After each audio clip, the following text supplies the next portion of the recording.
Bonjour, bienvenue au Club électrotechnique amateur.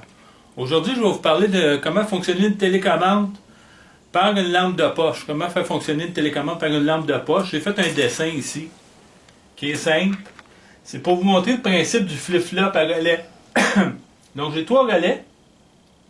Le premier relais, R3, va donner l'action sur le relais R1, qui est en haut, qui lui va donner l'action sur un radio qui devrait allumer. Quand R1 va actionner, la radio va allumer. Et cette action-là va être mémorisée tant aussi longtemps que tu n'auras pas donné une deuxième impulsion pour le mettre à off. Ainsi de suite. Tout ça passe entre R1 et R2. C'est un principe de flip-flop. Donc c'est fait seulement avec 3 relais, puis un jeu de contacts, comme vous voyez ici. Je ne rentrerai pas dans le détail de l'explication des contacts, mais si vous l'analysez, vous allez voir que c'est assez simple. Ici, pour donner l'action à distance avec une lampe de poche, j'ai rajouté un transistor qui va être en parallèle avec le bouton, qui lui va tomber en conductivité quand que la cellule photoélectrique qui est ici va être affectée par une lumière.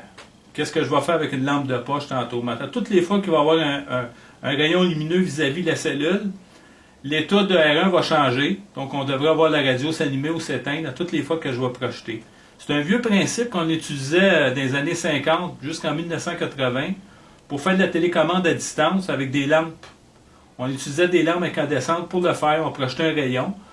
Moi, je me souviens, jeune, d'avoir vu une télévision qui fonctionnait comme ça, avec un contrôle à distance qui marchait tout simplement avec une lumière de lampe de poche. C'est sûr qu'aujourd'hui, ça n'existe plus. Mais on utilise quand même encore ce principe-là au niveau des éclairages de rue automatiques, ces choses-là. L'infrarouge a remplacé ça, mais c'est quand même un bon principe. Le principe du flip-flop, c'est ce que je vais vous montrer à l'instant. Donc, on va faire un essai. J'ai ici le bouton poussoir. Si je fais une action dessus, je devrais être capable d'allumer tout ce qu'on veut. La radio. Ici Grégory Charles. On voit qu'elle est allumée. Le temps des fêtes, ça se joue au Casino de Montréal. On voit qu'il y a la zone au bout est allumée. Si je fais une deuxième fois, il va éteindre. Donc ça, c'est la façon manuelle. Pour faire la façon à distance, j'ai une lampe de poche ici. Je vais allumer ma lampe de poche.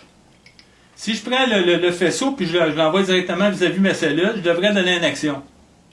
Voyez-vous? Le nouveau vaporisateur Nicorette. Je l'ai allumé à distance. Une deuxième fois, Pour vous donner près.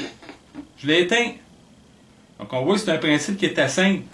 Donc juste avec une action du rayon lumineux de la lampe incandescente, on peut contrôler l'appareil électrique.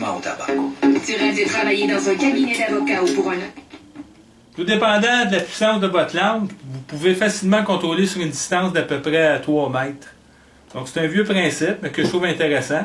N'oubliez pas le fonctionnement du flip-flop. C'est une application qui est très utilisée dans le domaine industriel. Merci beaucoup.